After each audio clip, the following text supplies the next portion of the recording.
I would like to say good morning and welcome to Washington County Kids September Provider Training, De-Escalating Negative Behavior. My name is Larry Corpo. I'm the Executive Director, and I'm very happy to see so many people here.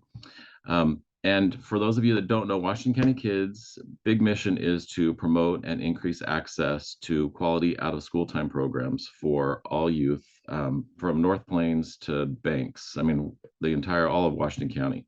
And we focus on three main areas, being an information resource to connect parents with providers, coordination and training for providers themselves and other organizations, and advocacy for policies that support children and families. So today's training is a great example of relevant topics that we look to offer to support providers. And additionally, one thing I really want to point out, I hope you all consider, we have begun monthly focus sessions with out-of-school providers to exchange challenges and accomplishments, network with peers, and these gatherings actually help us guide forward. So observations, goal setting, data, such as what topics are of interest for these training sessions. And so there's lots of ways that we really need the involvement of you all and your peers. So please, you'll get an email after. Share those. I hope you'll be able to attend. You can drop in. You don't have to hit them all. So when your schedule allows, please drop in and tell us what's important to you and kind of help guide Washington County kids forward. We would highly appreciate it. And then one thing the last note I want to make is that CKC credit hours are available for attending this session. So if you haven't already done so, you can email or you can message me in the chat your full name, date of birth, or your CVR number, and a second method of contact. That's what they require so that we can turn those hours in. But happy to meet with anybody after via email as well. And then I'm going to introduce the presenters, but I just want to point out at the end, there will be some Q&A time. So feel free to ask in the chat as we go along, and we'll look at those, but there will be Q&A at the end. And now I get the honor to introduce our host today. So Will Jensen is a licensed clinical psychologist in the state of Oregon. He is the consulting psychologist to the Hillsborough School District and serves on the Hillsborough School and Hillsborough City Threat Assessment Team. He is also the author of Behavior Support Strategies for Education Paraprofessionals and the co-founder of 321 Insight. And then Detective Megan Linn has been with the Hillsborough Police Department for 3 years after starting her career in Tigard for, I think, 5 or 6 years, if I remember correctly. And she is based as the school resource operator, but also plays several important roles within the police department, such as force and tactics instructor, police training officer, and a member of the crisis negotiation unit. So I just want to give a big welcome to both of them. And I just truly appreciate them being here to share their expertise. And I hope that you all enjoy the presentation. So I'm going to turn it over to Megan. Hi, good morning, everybody. So this is going to be my first Zoom presentation, so bear with me a little bit as I figure out technology. Worst millennial you'll ever meet. He did a great job introducing me, so thank you, Larry. I have been a cop for almost 10 years now. I did start my career in Tigard. I then moved out to Hillsborough just for a little bit more opportunity. Still love the city of Tigard. Being back out here, I've been able to be on our hostage negotiation team, which we actually call crisis negotiation. So I've done that for about 5 years. And then in 2021, I decided to give my hand at being in the school. So now Hillsborough calls them youth service detectives, but it's SRO or YSD, or we get called a couple of other things. And so I've been able to take my love for negotiating with adults and turn that into being able to negotiate and learn from the kids and kind of put everything together. My presentation today is going to be kind of like short and to the point, just because I'm going to go over just a little bit of brain development throughout the different ages of kids, and then kind of what it's like to negotiate with somebody that doesn't have a fully formed brain all the way. And that will kind of lead into Dr. Henson's presentation, he gets kind of more in depth. So kind of hang in there with me a little bit, because it's not a ton about de-escalation per se on my side, but we'll kind of put it all together in the end. So I'm gonna hopefully share this PowerPoint with you. All right. So again, I kind of already went over this. I'm currently assigned to what Beaverton calls the Capital Center, and that includes the Beaverton Academy of Science and Engineering, the Community Transition Program, which is students that have disabilities that are allowed to go to additional school, 18 to 21. And then we have Flex, which is our online program. And then I have a teenage daughter. And so the brain development and trying to figure out what is best for some crisis intervention with our kiddos, it truly does speak to my heart. I do it at home. I do it all day at work. A lot of my stuff comes more from experience than it does actual like book training. So if you have questions at the end, if I answer them, it'll be more experience based than actual like textbook answer.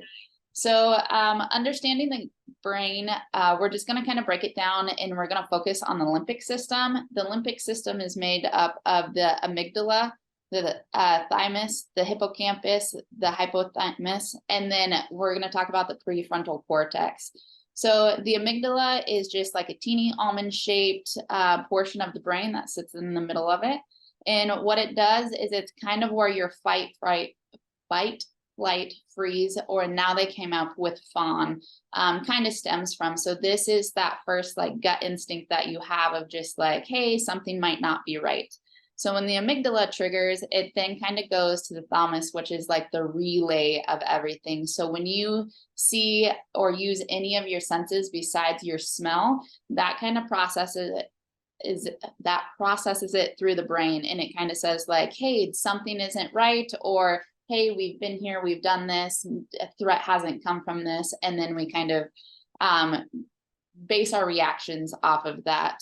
The hippocampus is one that kind of, it does three functions. It does forming new memories, learning, and then emotions. So when we get that sense that comes in and we have that emotional response, and the amygdala is like, yep, it's either fight, flight, or freeze, then the hippocampus comes in and it's just like, okay, so what emotions do we need to tag to this? And then we have the hypothalamus, which when everything is processing in the brain, this is what's in charge of dumping the hormones into your body so that you actually get that like gut feeling. That's actually like the brain saying, hey, blood, leave your stomach and go other places because we need it to do other things. That's where your shakiness will come from, because that is the body's reaction of dumping sugar, or well, glucose into your body, which is sugar, which causes the shaking. The reason, again, that I bring up just kind of how these work is because all of these are formed very, very early in life. And so based on the ACE score, so childhood, adverse childhood experiences, the brain forms differently. And so just kind of understanding where our kiddos come from on the forefront and how their brains are developed and what is impacted by that is how we're going to have to kind of respond to our kiddos in a sense. So the early childhood development, it's infancy through 6 years of age. During this period of time, it's a very significant milestone. So this is where they, a lot of people will explain it kind of like a tennis match or a sports match between caregivers and the kiddo. And it's where the kids learn essentially like behaviors. So when we talk to the babies and they are very happy and they giggle and we go back with them, they learn and they get the chemical reaction in their brain of like, hey, this is a healthy interaction. This is where love comes from. I feel safe. This is where if a baby cries too long and we leave them and then they start to feel like, even before they can process the emotion, they start to get that like isolated feeling that starts to trigger in the brain. So very, very early on is the emotional reactions that we're giving to the kids. So The first 3 years of a child's life is where they are getting the most neurons in their brain, which is nerve pathways.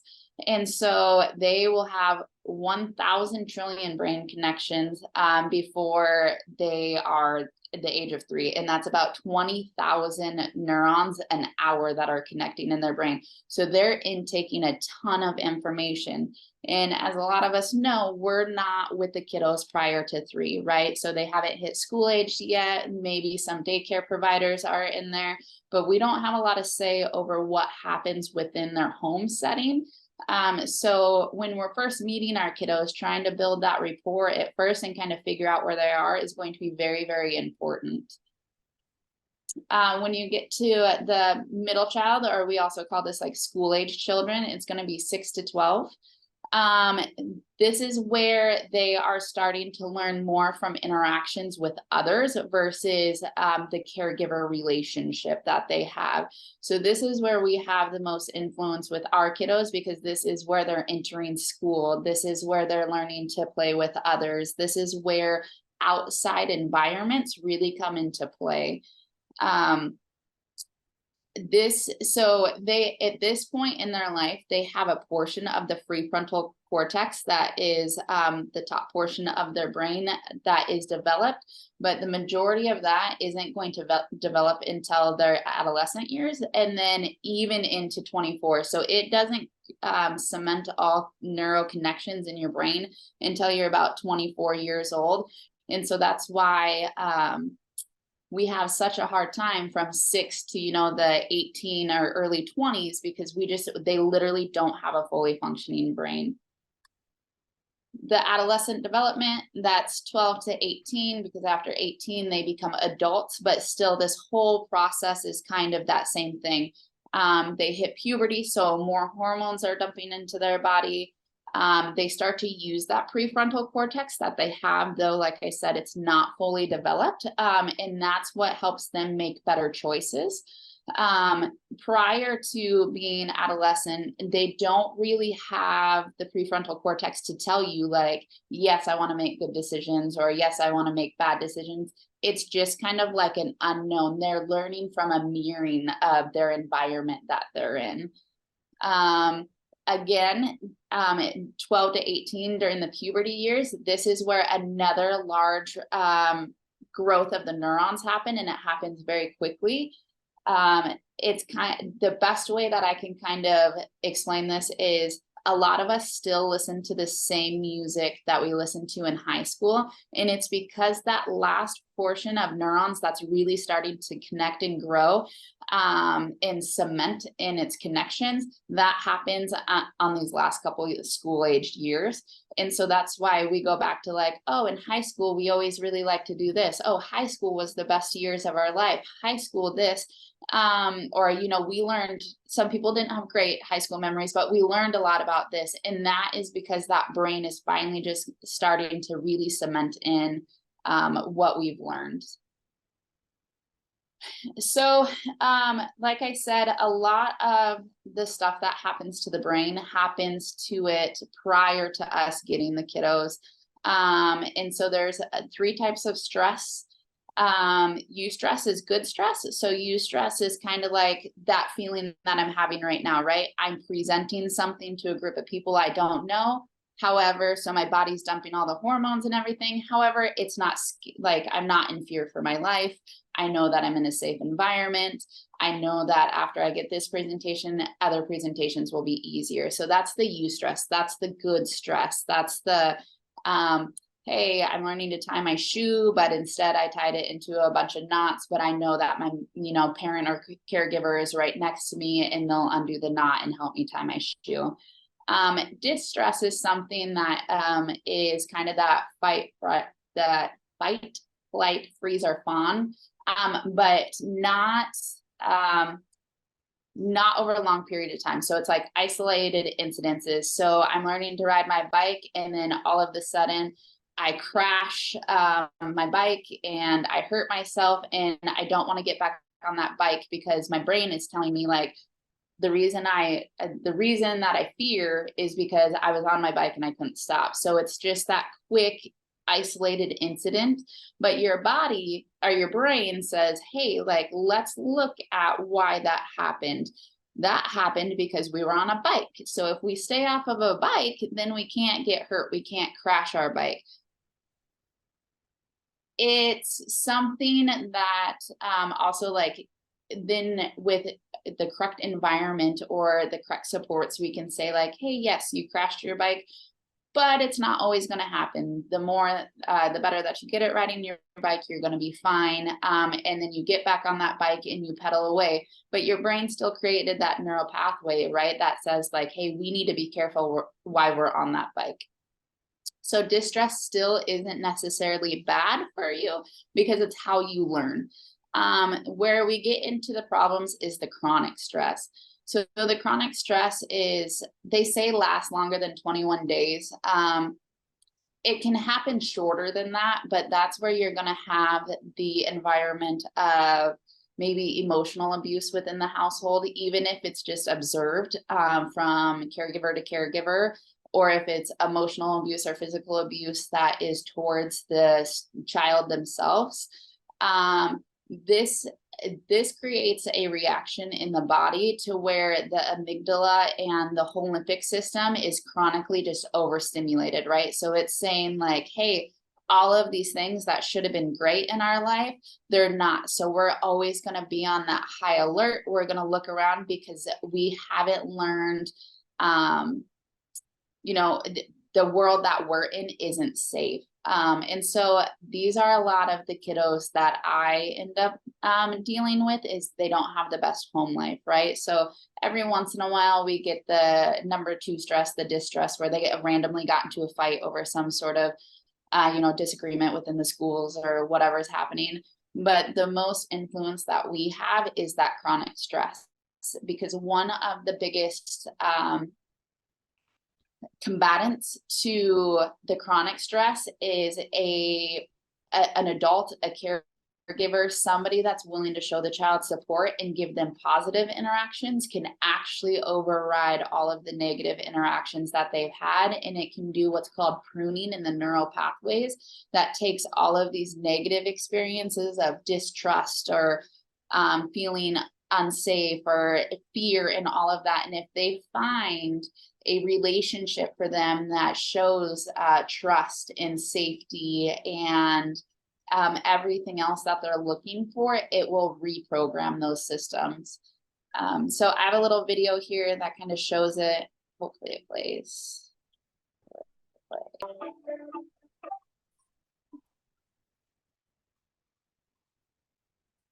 Science tells us that the experiences we have in the first years of our lives actually affect the physical architecture of the developing brain.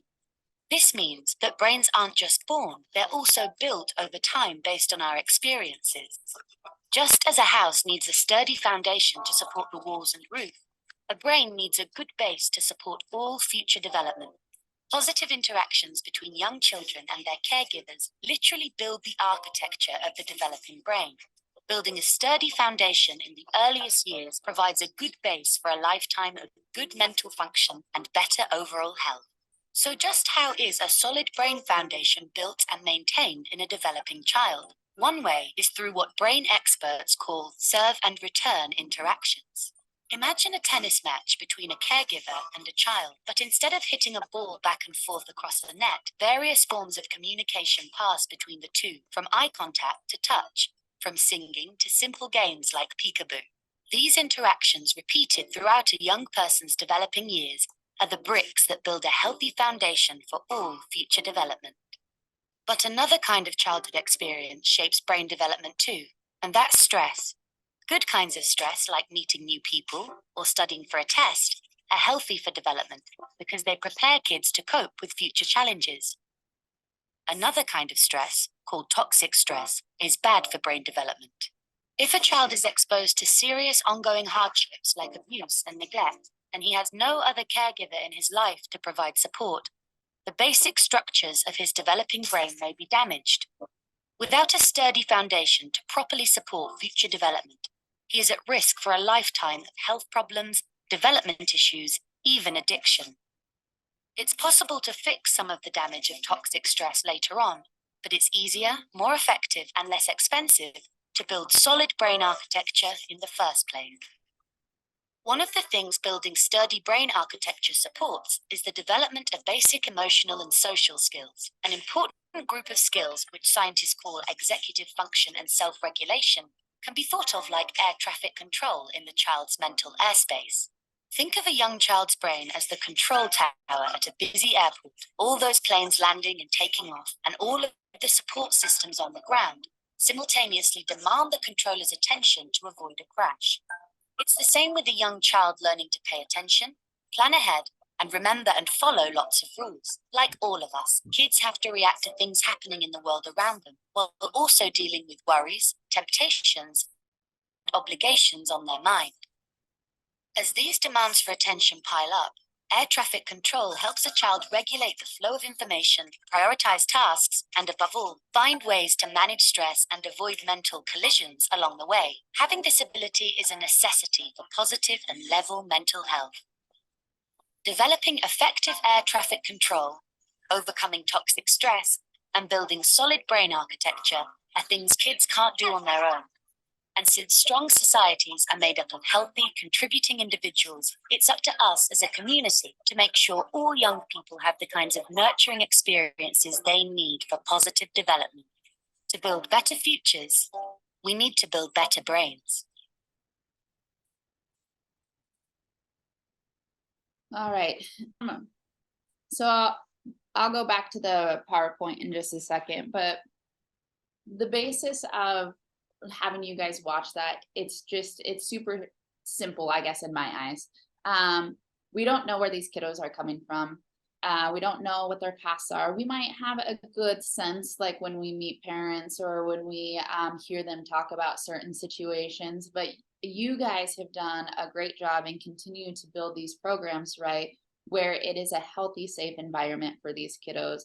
So a lot of what's going to prevent the escalation is setting them up beforehand, right? So having that safe space and asking the kiddos, like, what is a safe, what is a safe space for you? Because it could be that we have a kiddo where the dad is the abuser, right? So it doesn't take well to males. And if we try to do a one-on-one where that kiddo is getting help with their homework by a male, that's already setting them off into that escalation when we're not meaning to, right? Or there's so many just other things, like if a caregiver just constantly like berates their kiddo as they're sitting down at a table trying to do their homework, making them feel really stupid, and doesn't ever offer them help, but just is treating them very poorly. That trigger could be as simple as sitting at a table while you guys are trying to work on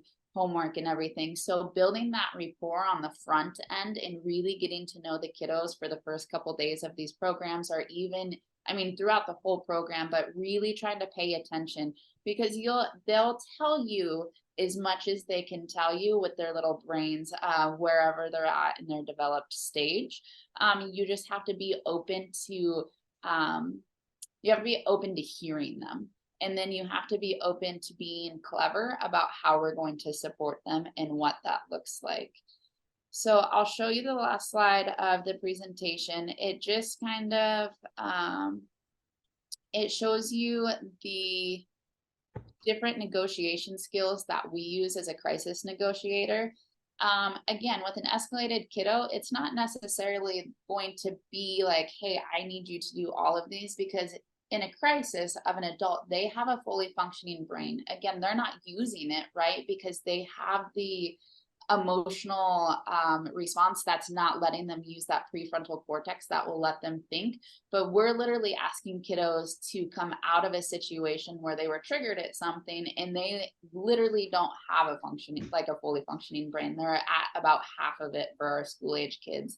So some of the ones that have been really helpful in my experience of dealing with the kids is the emotional labeling. And that's honestly just as simple as, hey, Johnny, you look like you're getting upset right now.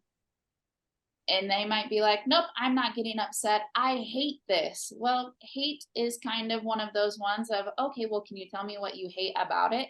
And they'll tell you, they're honest. They're honest little kiddos. I don't like this homework, or I hate having to do this, or I don't understand that.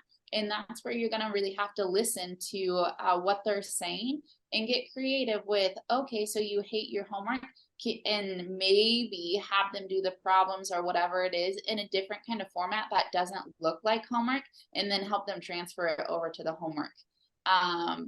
The mirroring and the reflecting, those are just really simple.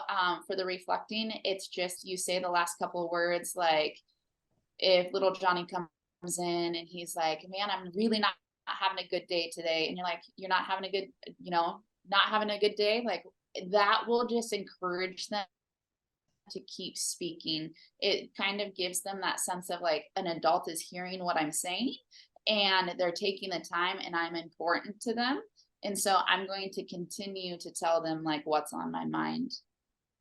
The summarizing and paraphrasing, that's just going to be if they are just having a day and they're just at it and they're just telling you all of these things, you just kind of pick a part that you want to deal with first and you summarize it. It sounds like you had a bad morning with your mom. And then just it's as simple as that. And it could be because they've escalated over the homework or the sharing, or they wanted to go outside and play basketball, but today's, the day that they're inside playing with blocks, whatever it is. And they'll tell you as the kiddos are littler, that first like up to 8, you're gonna have to keep it very like short and simple. But as they get into that like 8 to 12-ish, they'll be able to go along with your paraphrasing, because again, they want to talk to you, but they just don't know how to say the words that they want to say. And so sometimes the paraphrasing and the summarizing, that kind of helps them continue on with what's happening, because they're not at a point where their brain can put emotions and identify them, but they're just not there yet. The brain hasn't developed those pathways. But the most effective one that I will tell you is the effective pauses. These kiddos need time. So if they're super escalated and you try like, hey, it seems like you're upset right now, and they flip the desk, or they are just not having to clear that space so that they're safe, and give them the time. Because we call it a flipped brain. If their brain is flipped, they're not using their prefrontal cortex at all. They're emotionally based. And the only thing that will help them regulate that is just time in a safe space. And they'll try to get at you. They'll try to bring you in because they want the chaos. So they might try to flip that table and you're kind of waiting and giving them the space or something, and then they pick up a block and they kind of toss it at you or whatever. Just step out of the way. Don't engage with them and be like, hey, you can't do that or this or that, because they're not using that rational portion of the prefrontal cortex. They are just trying to maintain that high state of escalation. And if you don't give them a reaction, their bodies will literally mirror your emotions and your physical affect. So if you just stay calm, the bodies want to match its environment, is very surprising. And so they'll calm down. Like they could scream at you and yell at you, and if you just talk in a soft, calm voice, they'll match that tone to you. It might take them a second, but we do it all of the time in adults, and it's actually that like 6-ish to 12-ish, they actually do better at mirroring, because that's where they're at in the development of their brain. So I take whatever skill sets you want out of the active listening, which what this slideshow is, or this slide is, and practice them. It will only help all forms of communication, but really just having those and being ready to be like, oh, Officer Linn said, hey, when they're doing this, like I just need to stay calm and talk to them in a calm voice. Practice that everywhere, because it will become second nature to you, and then you'll be surprised how much influence that you have on these kiddos. So that is it for my presentation. So we'll take questions at the end, but I will hand it over to Dr. Henson, and then he can tell you more cool things. Okay. Hi, everybody. I'm just gonna take a second to get my slide deck the way I want it. That was great, Megan. Thank you. Thank you very much. I'm gonna go ahead and piggyback on what Megan said. All that stuff that she said it takes a long time to learn, and it takes a long time being with kids to understand, that, how you come at kids, your tone, all the nonverbals, all the things she's talking about are the magic with kids, and it's creating that feeling and that sense of safety with a student. So I'm going to piggyback on that and do some de-escalation, and we are just going to dive right in, and then I'm going to show a few of short videos at the end, and then we'll go to questions. So I want to start with the sort of the lingering impacts of COVID-19. COVID-19 was an incubator for stress. It was an incubator for a lot of things. If you want to, in my opinion, the three conditions that are going to create the kids with the most dysregulated, behavior: inactivity, isolation, and screen time. And that's what the pandemic was those three things. We lost routine. A lot of familiar relationships got disrupted. Extended family networks were disrupted. Kids weren't learning coping skills. We're still seeing kids in the school today, a couple years behind developmentally where we would normally expect. We saw a huge increased reliance on electronics. We know that over-reliance and overuse of electronics is dysregulating and leads to people having less skills at adapting to their environment. And the chronic uncertainty of just not knowing what was going on. We didn't just have a pandemic. We had a lot of other crises that occurred during that pandemic, from social and political tensions to, severe weather events and all kinds of other things. So it was difficult for the kids, especially those kids, who are our most vulnerable kids, who are sort of what I call our indicator species, the kids that absorb the stress. So this is part of a larger trend. The current spike in behavior is part of a multi-year trend. Prior to the pandemic, teachers were reported losing 14 and a half days per year per classroom just because of the adding up of having to stop and deal with behavior over time. Suicide rose 60% in 2007 to 2018. So that doesn't even count your pandemic. And there's just a lack of clarity and consistency among a lot of people on exactly how to prevent and manage behavior effectively. This is a direction that has to come down from the leadership wherever you are. And, hats off to Larry for bringing some clarity to this to you all.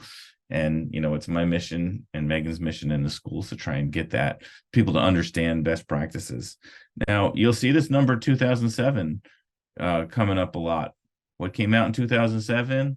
This, right? The iPhone. And the sort of distribution of electronics to younger kids has been a huge thing in how kids regulate. And I'm going to talk about this term regulate their own inner life. When you talk about brain development, as you saw with Megan, kids are learning how to regulate what's going on inside. And when you're learning how to regulate your inner world, you usually learn that in two ways. One way is through adult models. When your adults are on their phone, or they hand you a phone, say, you're crying, go look at the iPad. Kids don't learn those skills. And the other one is through being alone with your own thoughts and feelings. And you're never alone anymore. You can always distract yourself and run away from whatever it is. So kids are losing that architecture inside those connections of how do I deal with something that's stressful, and instead of just running away from it. So we're definitely seeing that that huge impact of electronics on regulation. If you have kids today, it's not my issue with electronics is not that people play games or have fun on them or use social media, although that's a whole other thing. It's the constant early use and reliance on them as a way to as a way to feel good. So when we talk about escalated behavior, now this topic is de-escalation today, but I'm going to broaden it out because I want to talk about more than just when people are all the way up here. I want to talk about how they get up here, and also dysregulation, which is, maybe I'm not in a crisis right now, but I'm not available anymore because my lid is flipped and I'm up here, and how you can not just what to do when that happens, but how do you prevent that from happening? Because that's really, really the goal. When we talk about escalated behavior, the first thing I really want you to understand is that it's usually not logical, intentional, planned, or personal.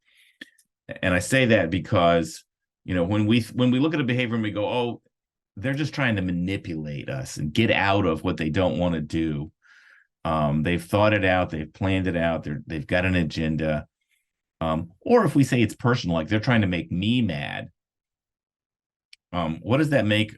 If we explain a behavior in that sense, what does that make us want to do? Well, that makes us want to resist and fight and have an adversarial relationship. And when someone's escalated, an adversarial relationship is not what they need. They need somebody to help bring them back down. And that's the way I train my people. As you can see, that's the way Officer Linn deals with somebody that's escalated. I mean, it'd be really easy, whether you're, with a kid who's got a behavioral escalation or in a community with somebody that officers have responded to push that all the way to an escalation. And that's never the goal, right? So when we look at behavior differently, behavior changes. The way I look at behavior is it's usually reactive, automatic, and defensive. That person is feeling unsafe. That person is doing the first thing that comes to mind, which is to fight or run or whatever, or freeze. And they're trying to protect themselves from feeling bad. And when we look at behavior that way, we can go, okay, this person is stuck. Their lid is flipped. We need to help them make a better choice. And we're not just helping them solve one problem. We're helping with kids, teaching them new ways to solve problems, right? Megan touched on this, the impact of adversity, that chronic stress is huge. And that can be abuse and neglect. And that can also be just living under chronic stress. You're living with a family member that gets incarcerated, or you're witnessing domestic violence. You're living with somebody that's abusing methamphetamines or has a chronic mental illness. There's divorce or separation. And the more of these different types of events you have in your life, the more likely you are to have behavioral and emotional impact. So in a typical classroom of 30 students, we see the number of 3 or more different types, and they do tend to cluster together. 3 or more different types of ACEs usually is that cutoff point. And in a classroom of 30 students today, you can see by these numbers here at the bottom that out of that 30, there's usually only 6 that don't have any, 5 with 1, 6 with 2. But more importantly, there's 13 kids in that classroom that are impacted. And you better believe that your top 3 kids that have the most dysregulated, challenging behavior, that react really quickly and negatively to things, those are your kids that likely have had a lot of chronic stressors. You look at it, if you go to war and you come back from a war and you hear a truck backfire, you might even see the truck backfire. You might even know it's a truck. It doesn't matter. Your fight or flight system kicks in automatically, and that's because it's trying to protect you.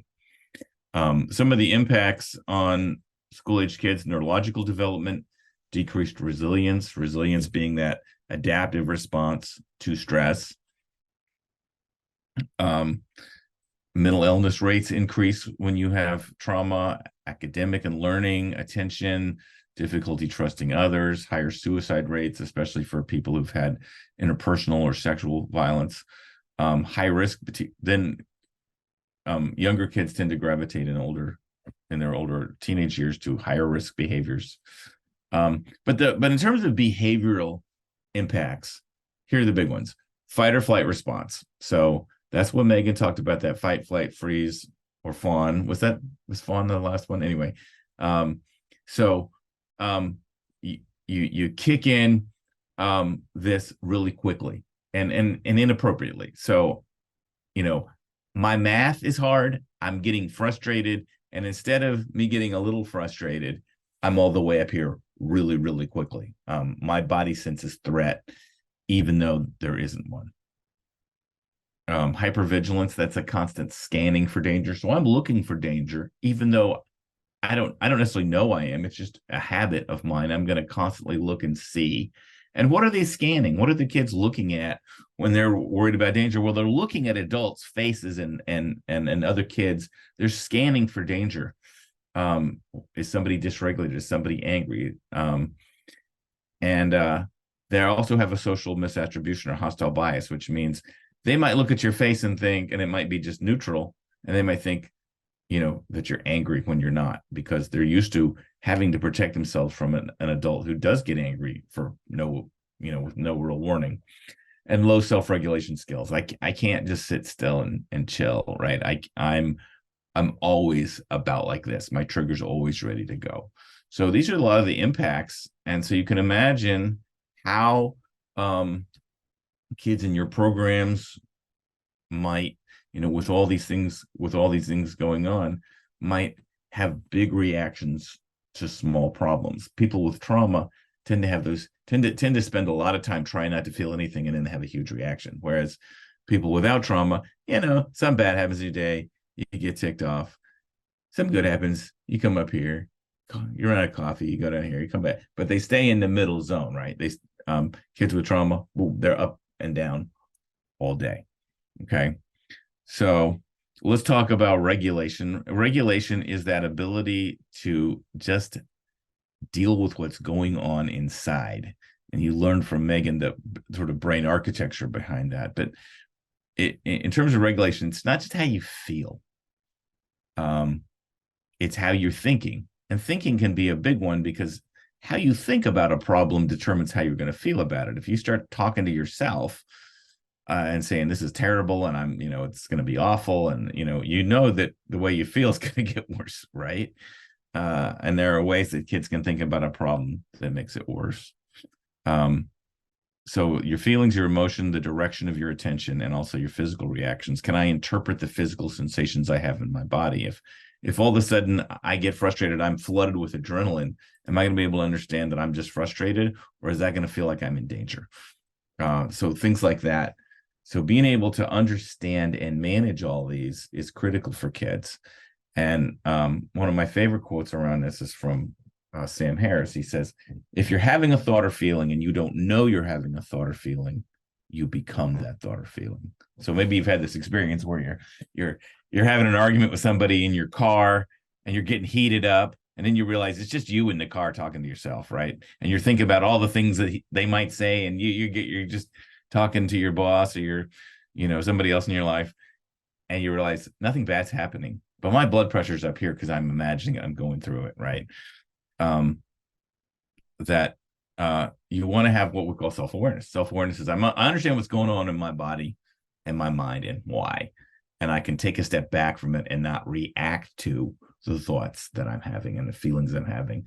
And really, a kid's power in that, and your power in that, is that thinking part. That's the part that can change the rest of it, when you can stop and put perspective on things and slow things down, and learn some skills around that. So, how many people out there like spiders? No, I don't like them either. This one's creepy. And so if you really don't like spiders, your heart rate is probably going up right now, even though you know that this is a picture of a spider, not a real spider, right? So it's not real. I'll get rid of it. Don't worry. He's going to go away. But the fact of the matter is that it doesn't matter if you're a safe person. If the way you're behaving triggers a kid, it doesn't have to make sense. Megan talked about, somebody sitting at a table and maybe their parent criticizes them and tells them they're stupid and they can't do anything when they're trying to do some math or something, and that just sitting at that table or just being face to face with somebody working on an assignment can be a trigger. So when they show people pictures of spiders and snakes and they don't like them, their heart rate goes up. And when they show them pictures of spiders and snakes faster than their eye can, they don't know they're seeing them. They're just seeing them like really rapidly. Their heart rate still goes up. Kids might not know why they're getting escalated. They might be able to tell you, hey, every time I work on an assignment with my dad, he's really critical of me, and it gets me up here. They might just sit at the table and get that trigger, and all of a sudden they're there. Okay. So once you have a student who's escalated, here's what they can't do. They can't respond to consequences. So if you go, well, you better stop cussing and swearing at me or you're going to get a consequence. Okay. That doesn't work. They can't back down from an argument. They can't learn a new skill. Hey, let's teach you a new social emotional skill or a new math skill. They can't talk it through. They can't work for an incentive or reward. What they have to do is feel safe first. Okay. So there's a lot of times that you're going to be doing stuff just to get that kid back to where you can engage in some of the more rational and logical stuff, because none of this stuff works. But that's our first response, right? Somebody's doing something we don't like, and we go, hey, you're going to get punished. Hey, let's talk about this. Hey, you better stop. Hey, you know what? You remember we're trying to earn this, all this logical stuff. The logical stuff doesn't come online until they feel safe and they're regulated. Okay.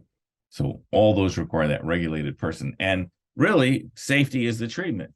Officer Megan talked about how the brain changes over time when it has positive experiences with safe adults. And so sometimes you might be working with a kid and you might really want them to make progress in this other area, but understand just when you're sitting with somebody and you're calm and they're calm and you're having a positive interaction, that is a form of treatment. That is a form of help, because you are showing them that safe adults exist. And I'm not saying to drop all your expectations. If you've got expectations that the student's going to come and work with you on something they don't like, I'm not saying just to forget about it, but I am saying that you're not going to get anywhere until you establish that sense of safety. And once you do, you've really done something for the child.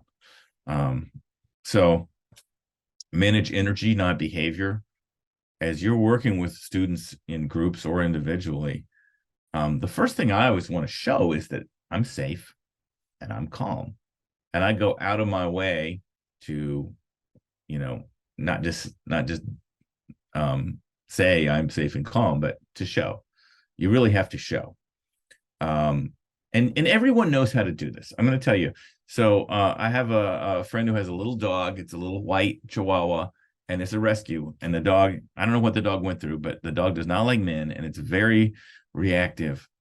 And so when people come to my house, sometimes I'll watch the dog, and the dog and I have made friends.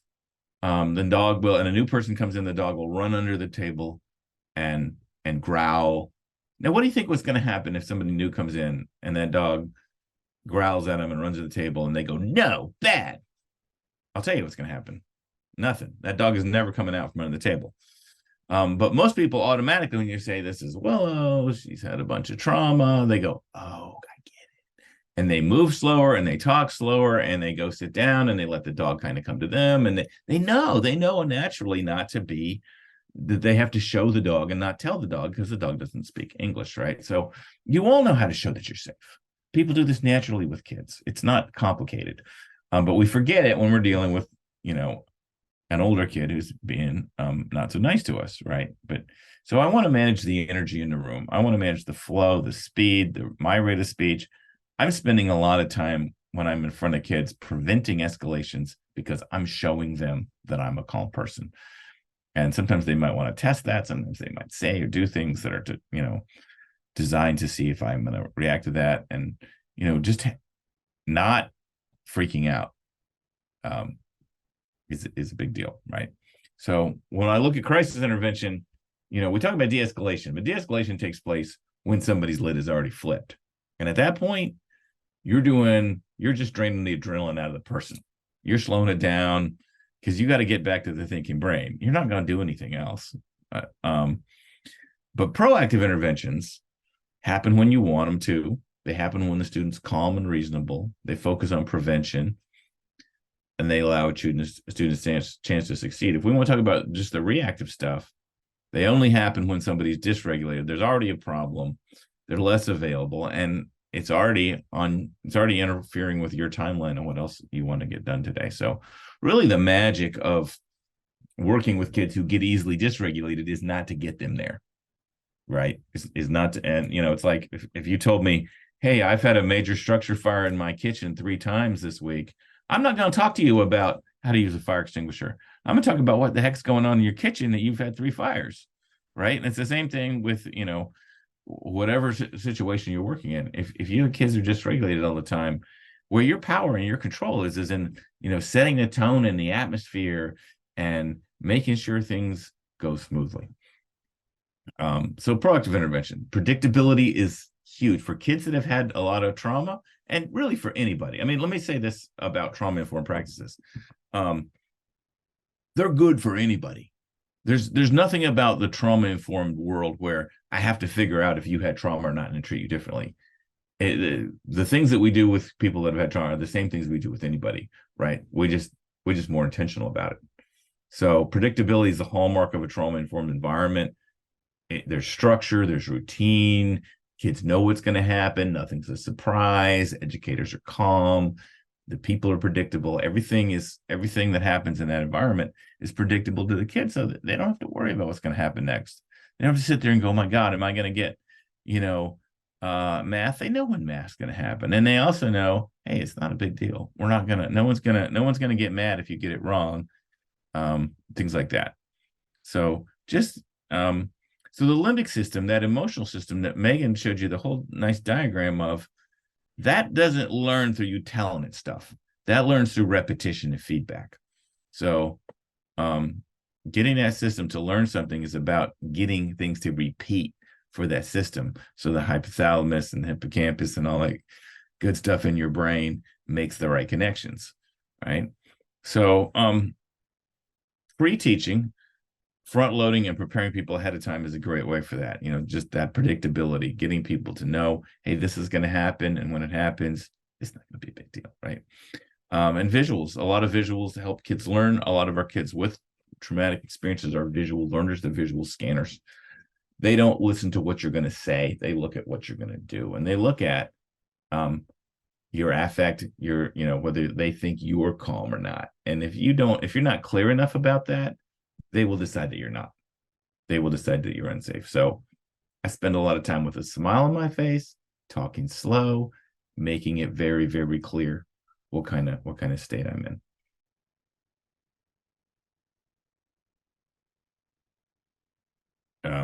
And then having predictable ways of responding is another thing. I had a teacher the other day said, when this student is dysregulated, they run out to this rock in the field, and then we give them a few minutes, and then we go out and we talk to them. So they have a kind of a place to go where they feel safe, And they said, "Is that a good intervention?" I said, "Well, it doesn't. The rock doesn't do anything for the kid. Does the kid know when you come out to talk to them if you're going to be mad or if you're going to be calm? Because if the kid already knows, hey, I'm going to run to my rock, I'm going to take a few minutes, and then somebody calm is going to come out and talk to me, and I'm not going to be in trouble. That's, then that's a good intervention." So having that predictability of, I'm going to get upset, and I know what happens when I get upset, that's going to go a long way to get people back calm. So routine is how kids learn. And I love to, just any kind of thing that gets people to do the same thing over and over is really helpful for kids with trauma, just so that it's predictable and so that they're getting repetitions of it rather than you telling them. Because you telling them, they've already heard what you had to tell them, right? They already know not to do certain things, but can I have experiences of being calm with that math? Can I have positive experiences at that table? Can I have the experience of, hey, we're going to sit down together.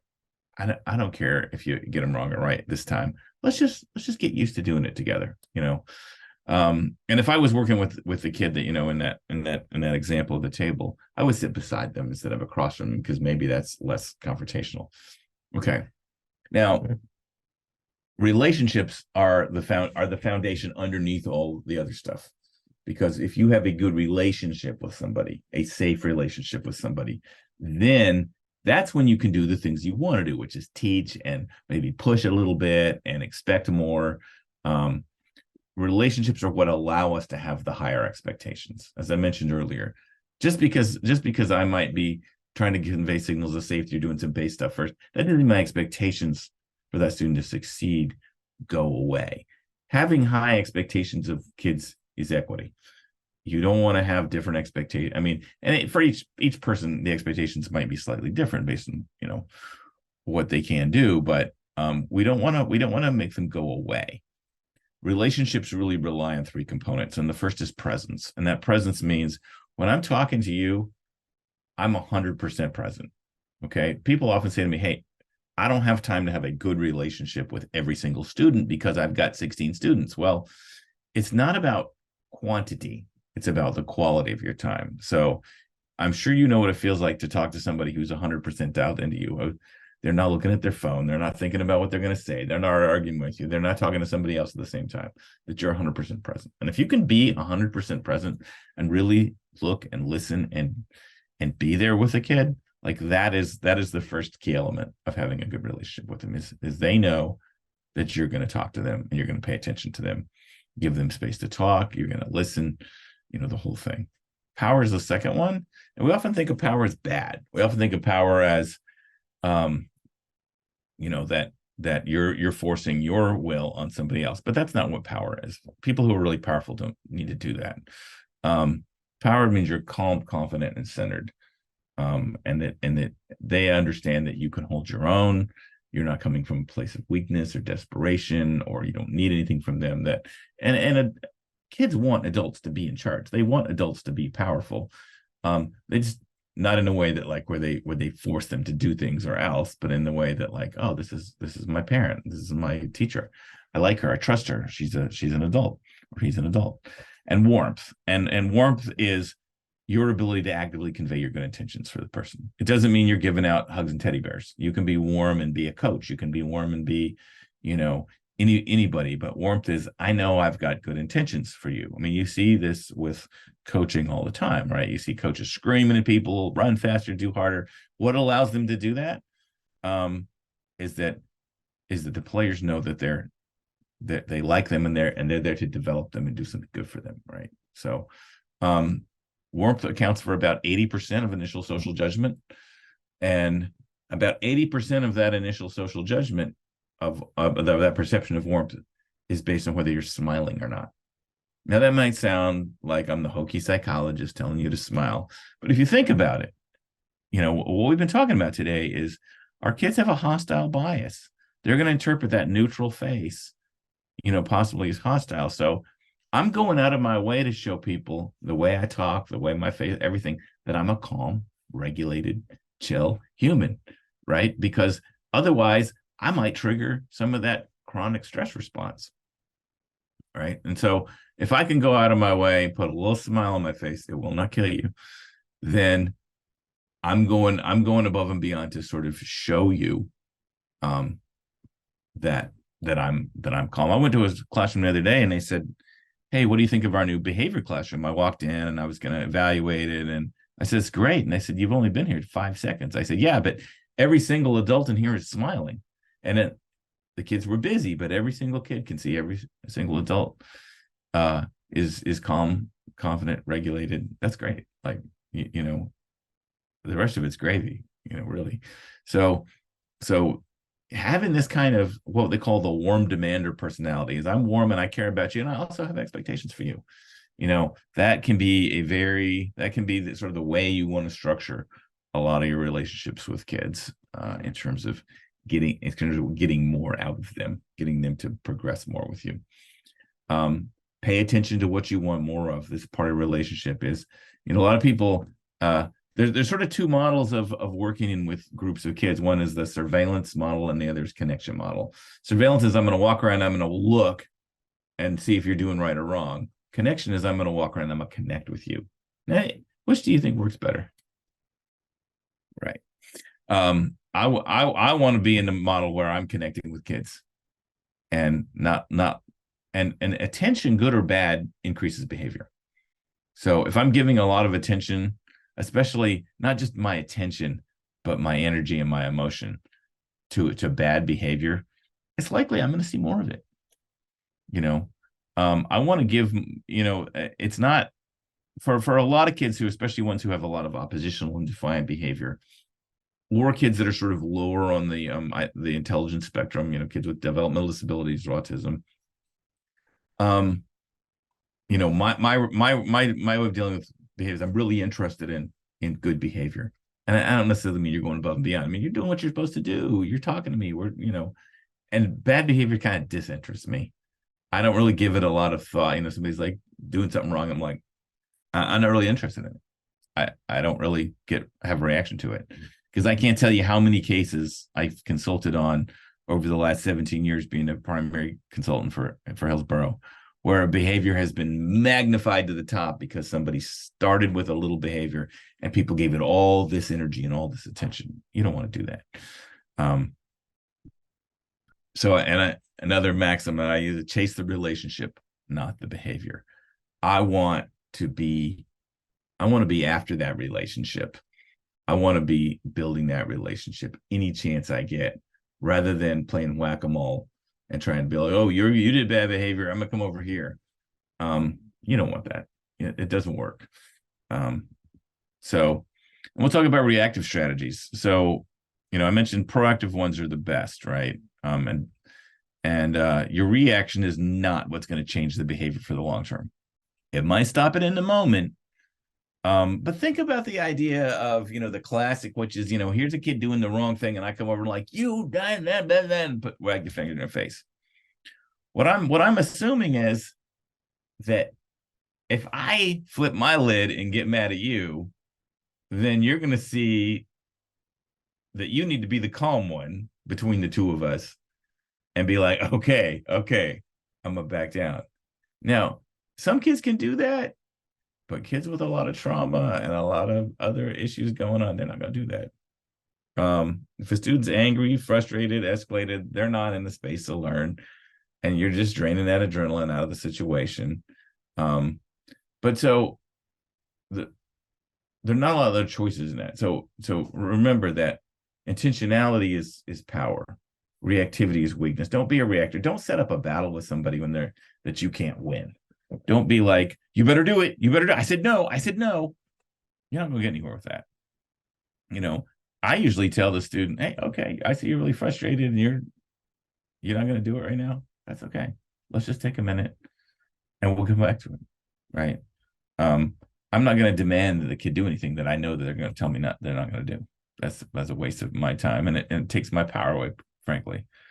I'm going to put it back on them a little bit, and just take some time. Let's take some time. Let's switch gears. Let's do something else. A lot of our kids are very much right now kids, right? They're whatever they're feeling right now, they're in that. They're not in what's going to happen later, what's the consequence, what we tell mom. They're not there, and that doesn't motivate them. I was watching this play out with a family the other day down the beach. There was a 6-year-old, little tiny kid, and 6-year-olds, it might have been a 4-year-old, are terrible at self-regulation. If you've ever had one, you know that, right?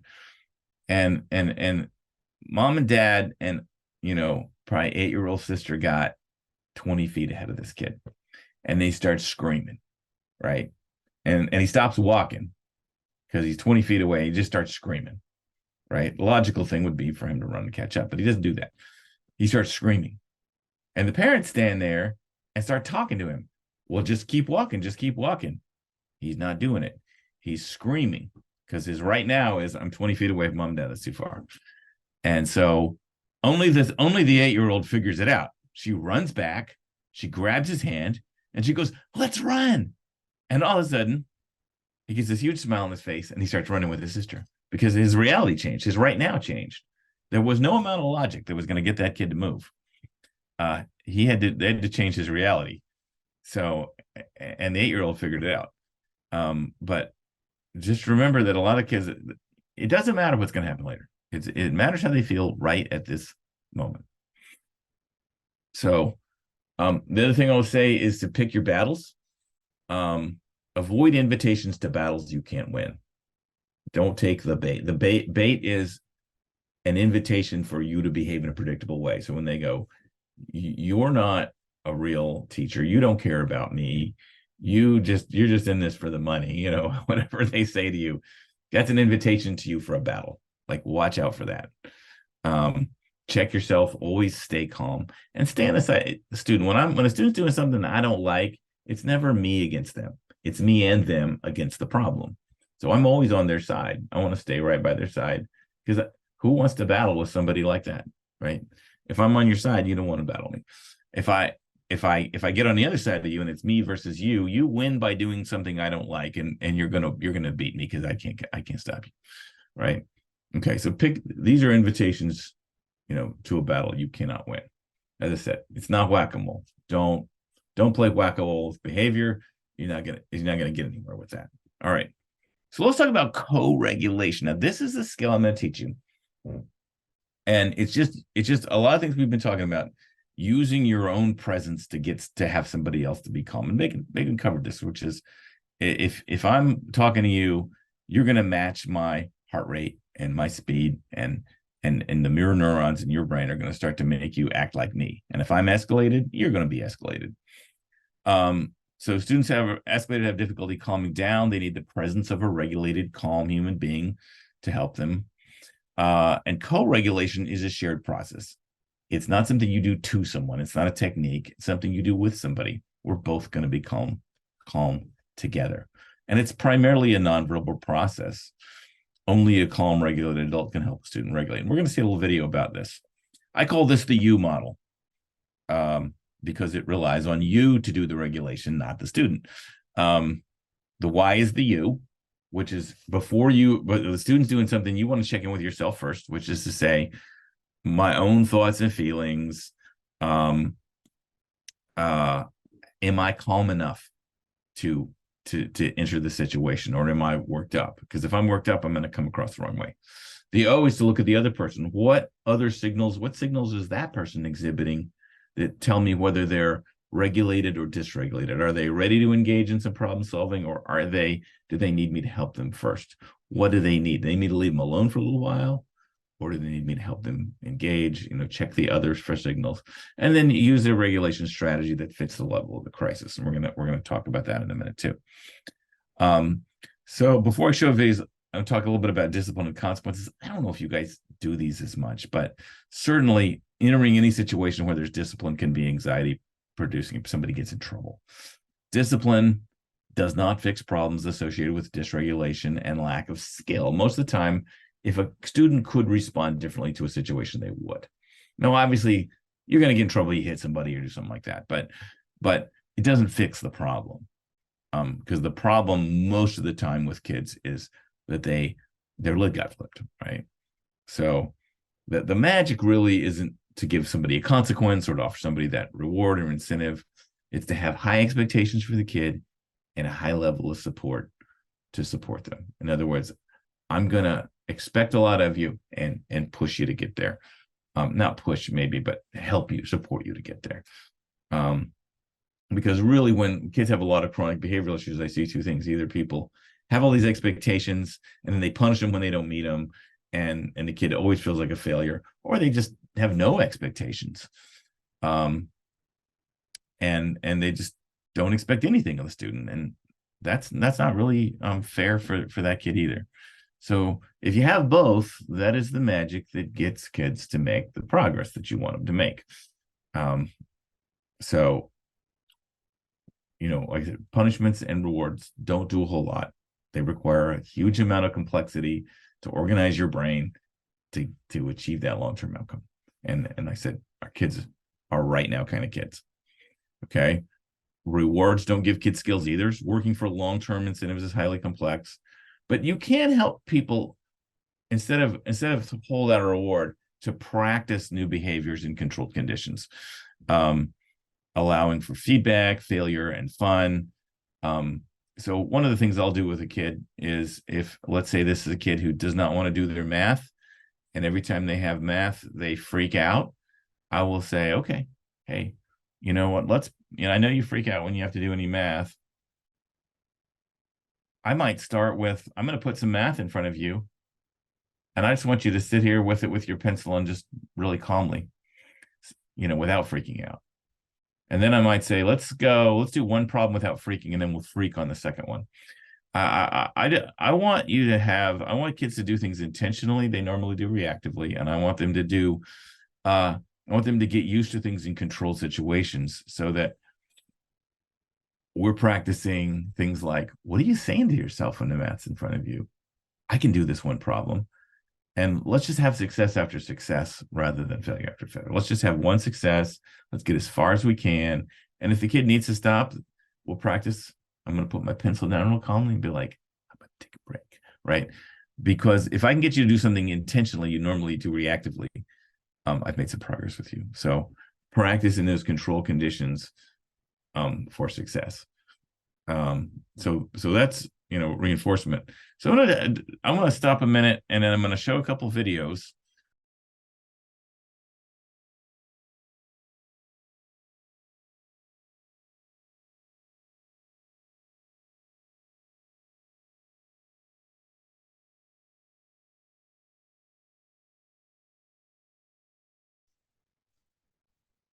Well, there's no sound that I hear so far.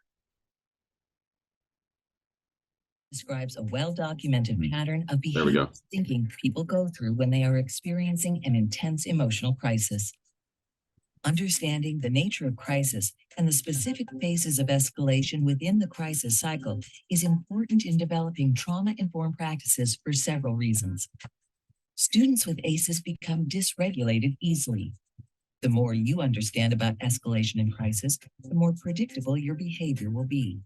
You will have a better awareness of what students with ACEs need and how to respond in various stages of crisis. And knowing about the crisis cycle can help you feel confident in managing difficult situations. You are also going to learn the answers to these questions. What is the crisis cycle? And what stages does a person go through in a crisis?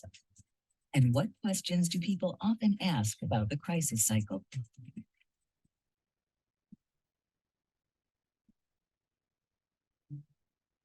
What is the crisis cycle, and what does it look like when a student is in crisis? What do we mean when we talk about a student being escalated or in crisis?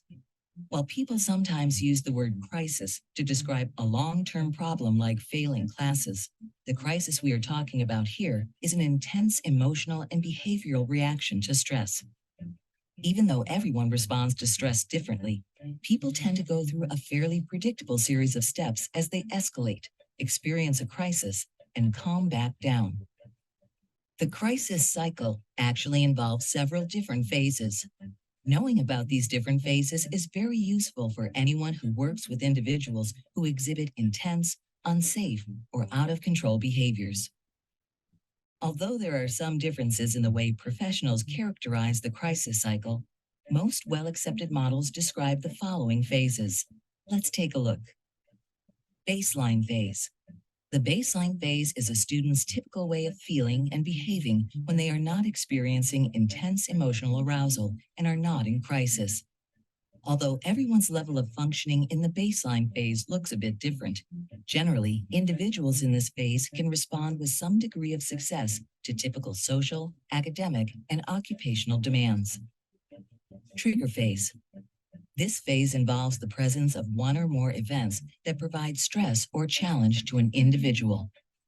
Triggers move a student into the first part of the crisis cycle and can set off a series of challenging behaviors. Some common triggers include things like excessive academic or social demand, changes in routine, correction by an authority figure, or provocation by a peer or colleague. Tension phase. This phase refers to the time when a student is first experiencing some level of anger, frustration, or discomfort. Some professionals describe people in this phase as being on edge. Behaviors may become more visible and reactive, or a student may withdraw and be less responsive. You can think about the tension phase as a possible crossroad for an individual, as sometimes they may become upset, but not move to more escalated behaviors. Escalation phase. Rising levels of stress and increasing intensity of behaviors and emotions characterize the escalation phase.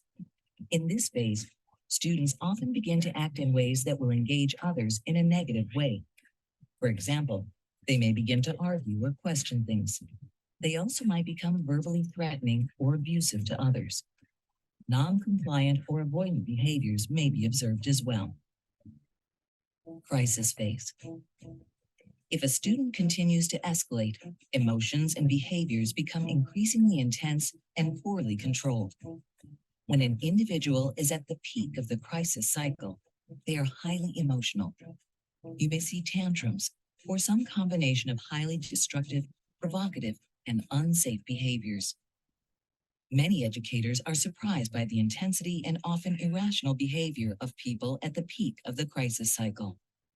Their words and behavior are extremely different from their baseline function, and this can be both confusing and frightening to an observer. In fact, behavior and emotions in this phase often lead to concerns about a student's safety to themselves and others. At this point, the student is truly in crisis. In the crisis phase, the student is also experiencing physiological changes, including increased blood pressure, heart rate, and activation of the fight or flight response. For now, key things to remember about a student at the peak of the crisis cycle is that they are least in control of their behavior and feelings, most dangerous to themselves and others, and least able to engage in active problem solving. De-escalation phase. This phase of the crisis cycle involves a lowering of the individual's emotional and behavioral intensity and stress. There is a reduction in behaviors that are confrontational or engage others. Individuals in the de-escalation phase may sometimes appear fatigued, confused, or lacking focus. Recovery phase. In this phase, a student who has been through all phases of the crisis cycle begins to get their emotions and behavior back to their more typical level of function. People recovering from a crisis may still be subdued and reluctant to problem solve. What questions do people often have about the crisis cycle? Will an educator always be able to tell what phase of the crisis cycle a student is going through? A student in the crisis cycle may not go through every phase of the cycle, or they may pass through a phase very quickly. Don't get over-focused on trying to figure out what phase a student is in. The important thing is knowing that a crisis involves more than just a student losing control of their behavior. Is it possible for a student to de-escalate before they experience a crisis? Yes, it is possible to interrupt a behavioral escalation and moderate the duration and severity of a crisis, or even prevent one altogether. Are events that trigger the crisis cycle always apparent? No, a triggering event might be immediately apparent, but it could also have taken place some time ago, such as at home or on the way to school. Sometimes a triggering event is a memory or something internal that you cannot see. So not all triggers are readily apparent. Also, it's important for you to remember that it could take a student some time to begin to escalate once a triggering event has occurred. Students with a history of ACEs and those who experience chronic stress may have a different crisis profile than other students. Specifically, these students have more trouble regulating behavior and emotions and are more easily triggered than typical students.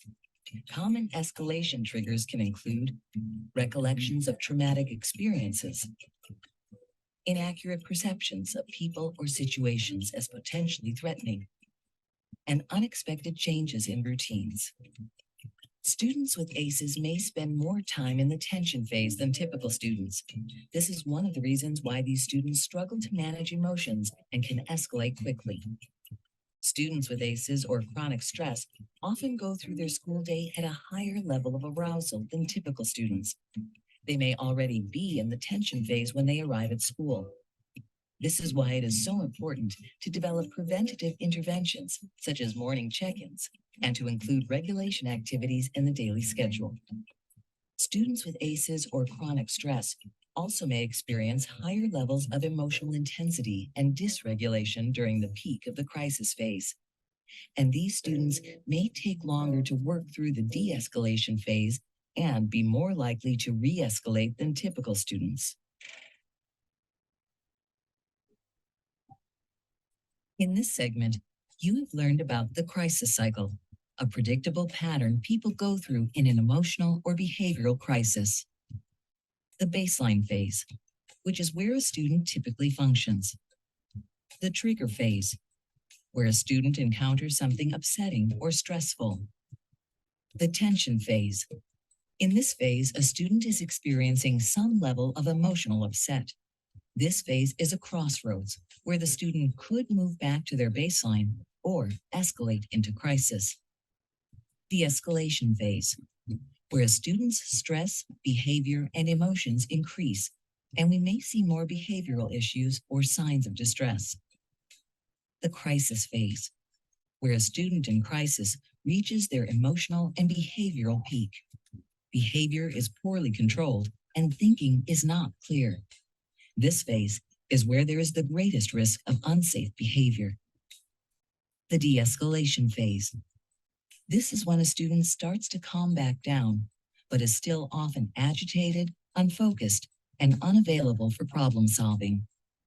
And the recovery phase, where students begin to slowly return to their baseline level of functioning.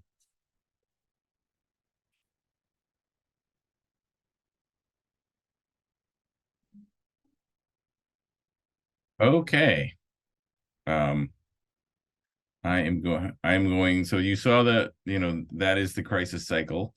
I am going to play you one more video and then we're going to do questions. And this next one is from our Concepts in Action series. And it's about helping a student regulate. And I would tell you that this is probably my favorite video of all the ones that we have at 321 Insight, because it shows an educator thinking differently and not reacting to a common situation. And so I'm going to share this with you. And then this is a little bit shorter and we'll take some questions after that. Can you see this? Okay. So we'll go ahead and get this going. And then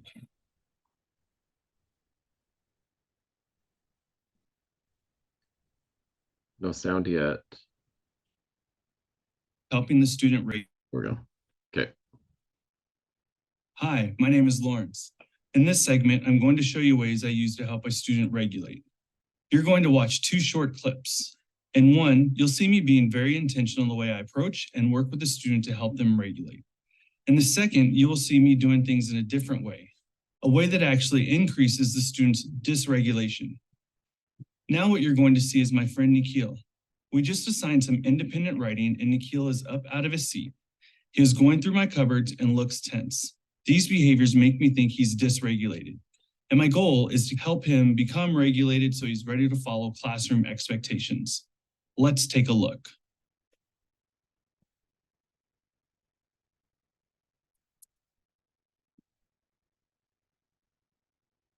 Hey, Nikhil.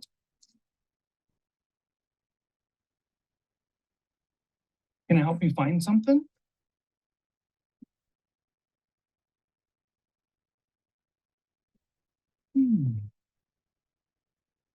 You know, Nikhil, I was thinking about that picture you drew yesterday. Do you remember that picture? Really like that picture. Remember the name of it? Dinosaur. Dinosaur, that's right. Do you remember the name of the dinosaur? Tyrannosaurus. Oh, Tyrannosaurus, that's right. And it was hungry. Yes, it was. So you might be thinking after watching this that you never saw me get Nikhil back to work, and you never saw me address the fact that he was in the cabinet he was not supposed to be in. And that's right, because I was doing something else first. My focus was on regulation. I was providing signals of safety and engaging Nikhil in a non-threatening, positive way to help Nikhil regulate his level of physiological arousal. I will definitely get back to the expectations and the work, but I can't do that until Nikhil is regulated. Now, let's take a closer look. First, you saw me approach Nikhil slowly and calmly and not get too close. My signals of safety involved my body posture, as well as the pace of my approach and the space I provided him. Both my heart and respiration rate were regulated, which allowed me to convey signals of safety. Second, my focus was on speaking slowly and calmly and conveying that I'm calm and safe.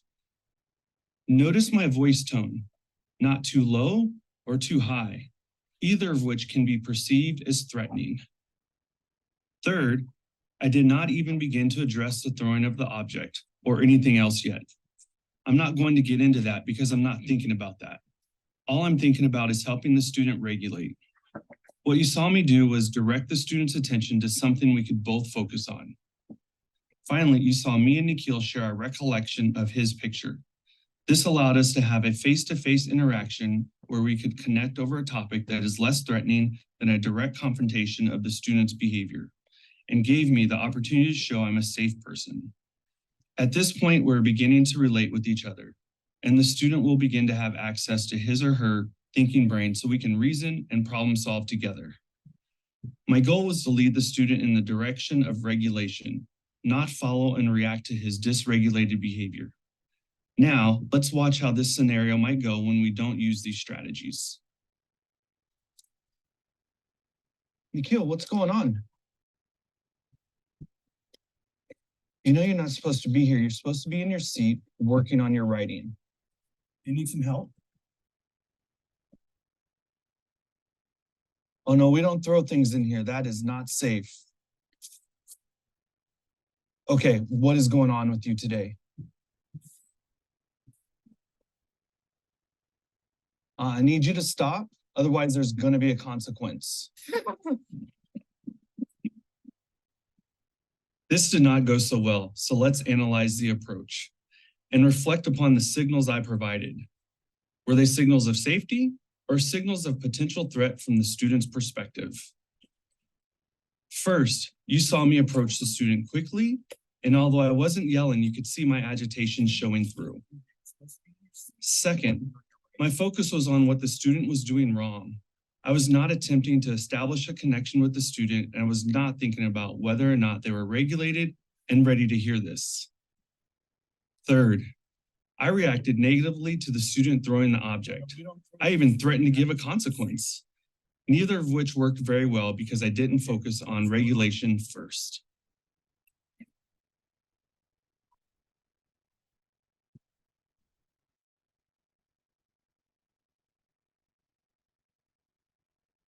Okay. Hi. So, you know, that video makes people crazy because they want to see the consequence. They want to see, you know, they get back to work. But the whole point of that video is when I got a kid in crisis, I am not focused on any of that yet.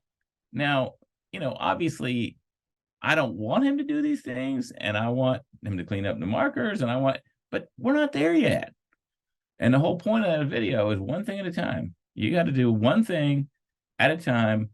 And the first thing you got to do is get that student back to where they're on their baseline, or at least they're somewhere near it, and they're not agitated, because they're not going to do anything when they're agitated. It's not going to happen.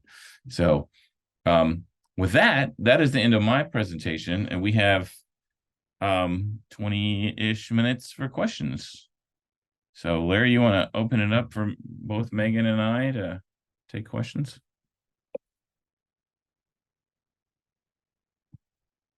I think you're muted.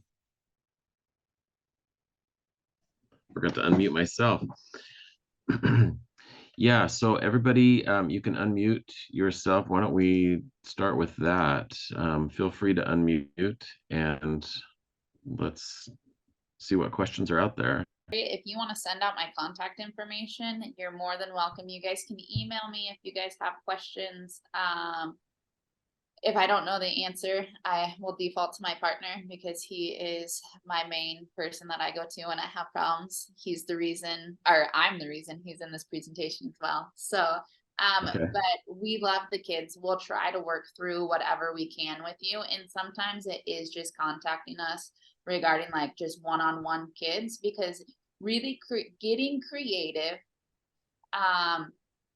especially when you're just used to your routine and your pathways are formed, sometimes it just takes an outside look at being like, hey, this is the situation that you have. We're not in it on a daily basis. So just being like, hey, these are the other options that we have that are viable for your one situation that you have.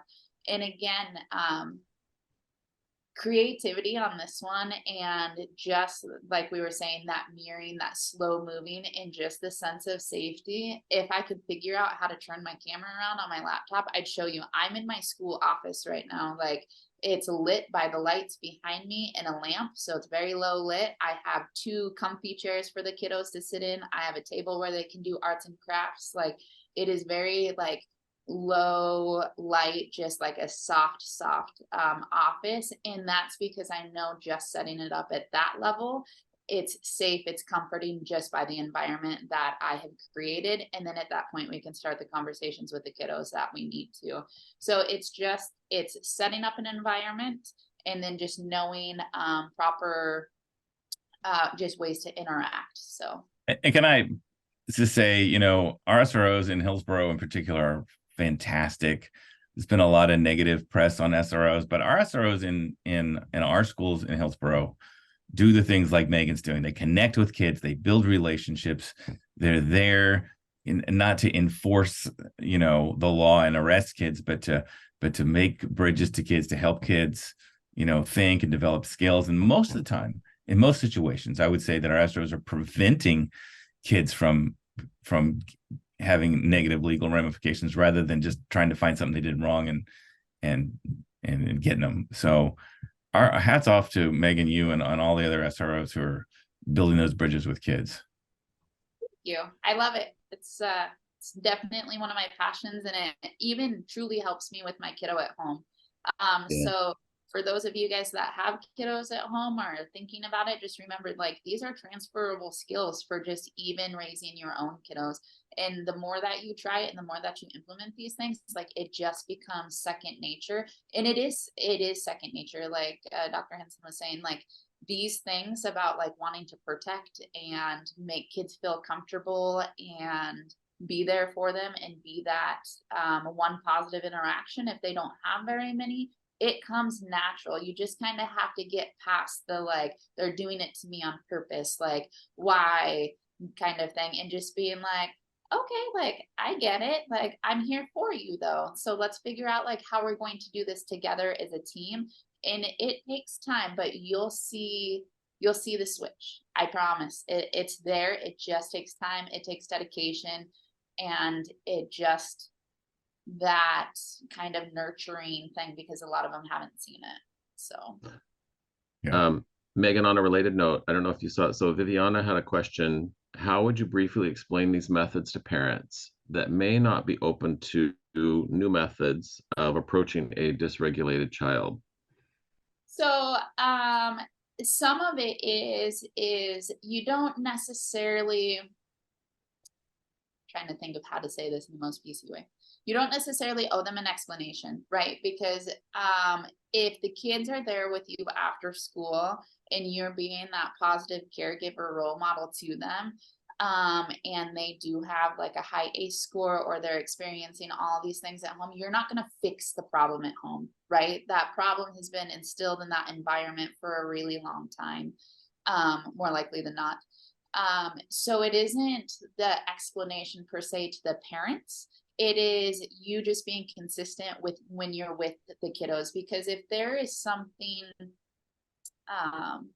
if they're having behavioral issues, there is a whole nother side at home to what is happening. And I mean, you can say like, hey, we went to this training and they were saying like, move slow and just try to be nurturing.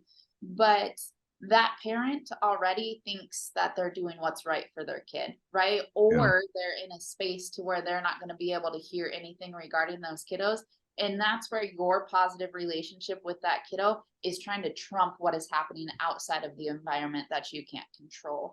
So I don't necessarily know if there's like an explaining on how we're doing it, because at that point, if a parent has a kiddo that has a traumatic past, or a kiddo that is having a hard time regulating themselves at school, that parent on a usual basis that I've experienced is already moving forward and asking for the resources and the steps on how to help their child be able to self-regulate. They've already got the counselors involved. They already have the supports involved. And so if you have that family that isn't quite there, you can offer the supports and the resources that are out there, but that's for them to take that first step. And so usually if you don't see them like along the path with them, it's because they don't think that there's a problem, and they are not educating themselves to realize that, like, you know, that it's not just like, hey, my kid was born like this and it has a behavior. Like, even those that have disabilities, there's still a portion of the skills that we can help them regulate, and the skills that we can help them build. And so that's a tough question. I think I kind of like went all around that question, but I think it really comes down to, like, you don't owe them an explanation. And you're there just to support that kiddo unless they're asking. And then at that point, you guys aren't counselors, or I don't think you guys are counselors, but you give them resources. You give them resources that you guys have within the county, and then they can take it that direction. Does that make sense? Yeah, I mean, for me, somebody comes to me and asks me, the problem is they're going to ask you at pickup and drop off, like when they've got 2 seconds, and you're never going to be able to explain all this in 2 seconds, and that's what they want. So giving them resources, I think, is a great way to do it. The way if somebody comes to me and they're asking, I want to hear their story first before I give them, because they're not gonna listen to a bunch of input until they feel like you really understand where they're coming from. Yeah, because they're asking for a reason. They're already in that. They already recognize. But if it's like, how do you get him to do that? He won't listen to me, and they're walking out the door, like, you're not going to make any progress in that scenario. You got to be like, hey, like, I can, I can point you in the direction of people who can show you how to do this, because we all got training, Mm-hmm. But awesome. All right. Anybody else? Any questions, comments? Okay.